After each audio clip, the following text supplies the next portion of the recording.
The year was 1206. Across the vast grasslands of Central Asia, a political force emerged that would reshape the known world. Tribes that had long lived in rivalry, bound by shifting alliances and fragile loyalties, were unified under a single leader. Within a few decades, armies drawn from these steppes would move across continents, altering borders, collapsing kingdoms, and establishing one of the largest contiguous empires in history. The rise of the Mongol Empire was not sudden chaos, but the result of calculated leadership, environmental pressures, and a reorganization of power that turned a fragmented region into a formidable and disciplined force. Long before 1206, the Mongolian plateau was home to nomadic groups who depended on mobility, livestock, and seasonal movement. Survival required adaptability, and conflict over grazing lands and resources was common. Political structures were fluid, often centered around clan loyalty rather than centralized authority. Leadership depended on strength, charisma, and the ability to maintain alliances. In this environment, stability was rare and unity even rarer. Temujin, later known as Genghis Khan, was born into this unstable world around 1162. His early life reflected the hardships of steppe existence. After his father's death, his family was abandoned by their tribe, forcing them into years of struggle and marginalization. These formative experiences shaped his understanding of loyalty, betrayal, and survival. Rather than relying solely on inherited status, Temujin built alliances through merit, rewarding loyalty and competence over traditional aristocratic lineage. By the late 12th century, Temujin had begun consolidating power. His approach to leadership differed from many of his contemporaries. He reorganized tribal structures, breaking traditional clan divisions and integrating followers into a system based on loyalty to him personally. This restructuring weakened old rivalries and created a more cohesive fighting force. His ability to incorporate defeated enemies into his ranks further expanded his influence. In 1206, after a series of decisive victories against rival tribes, a council of Mongol leaders formally recognized Temujin as Genghis Khan, meaning universal ruler. This moment marked the beginning of a new political order. What had once been a collection of competing groups became a unified entity with a centralized command structure. Genghis Khan's success was not solely due to military strength, but also to organization and discipline. The Mongol army was structured into units based on a decimal system, ensuring clear hierarchy and coordination. Soldiers were expected to maintain strict discipline, and disobedience was punished firmly. At the same time, capable individuals were promoted regardless of their background, creating a system that valued effectiveness over tradition. Mobility was one of the Mongols' greatest advantages. Their armies relied on horses, allowing them to travel vast distances quickly and maintain supply lines through herds rather than fixed infrastructure. This mobility enabled them to adapt to different terrains and outmaneuver more static forces. Their tactics emphasized speed, coordination, and psychological impact. Feigned retreats, rapid encirclements, and synchronized attacks often overwhelmed opponents who were unprepared for such methods. The early expansions of the Mongol Empire focused on consolidating control over the steppe and neighboring regions. Campaigns against the Western Xia and the Jin dynasty in northern China demonstrated both the strengths and limitations of Mongol warfare. While highly effective in open terrain, the Mongols had to adapt to siege warfare when confronting fortified cities. Over time, they incorporated engineers and specialists from conquered regions, improving their ability to capture urban centers. As the empire expanded, it became increasingly complex. Conquest brought not only territory but also diverse populations with different cultures, religions, and administrative systems. Rather than imposing a single cultural identity, the Mongols often allowed local practices to continue, provided there was loyalty and tribute. This pragmatic approach reduced resistance and facilitated governance over vast distances. The campaigns in Central Asia marked a turning point in the scale of Mongol expansion.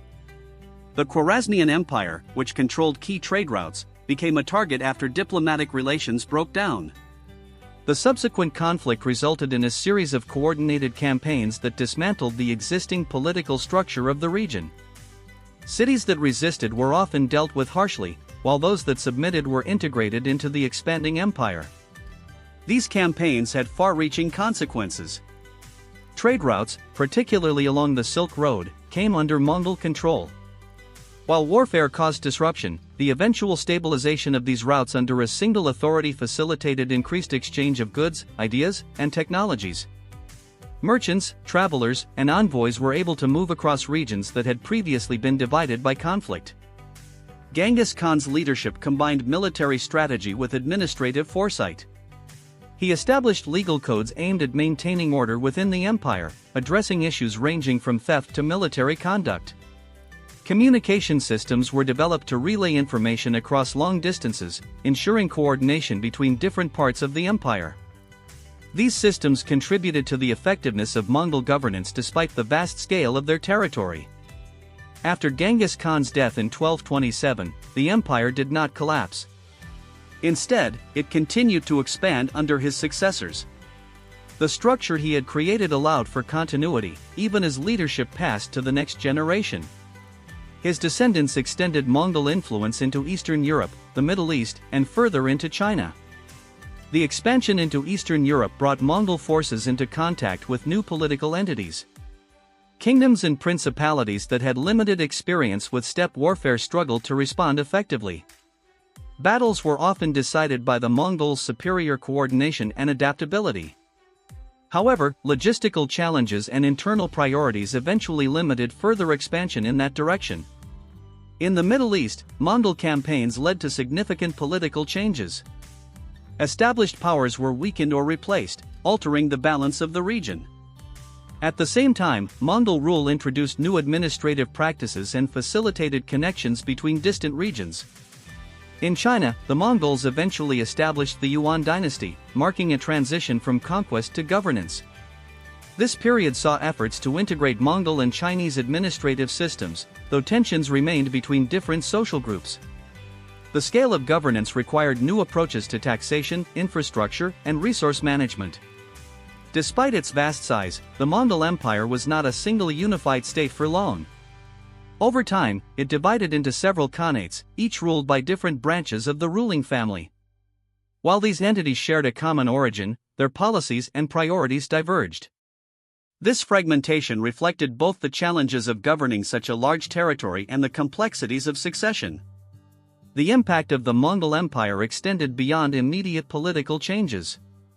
The integration of Eurasian regions facilitated cultural exchange on an unprecedented scale.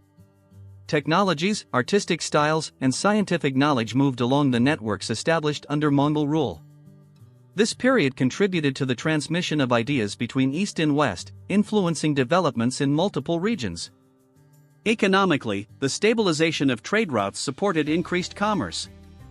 Markets became more interconnected, and goods such as silk, spices, and metals moved across long distances.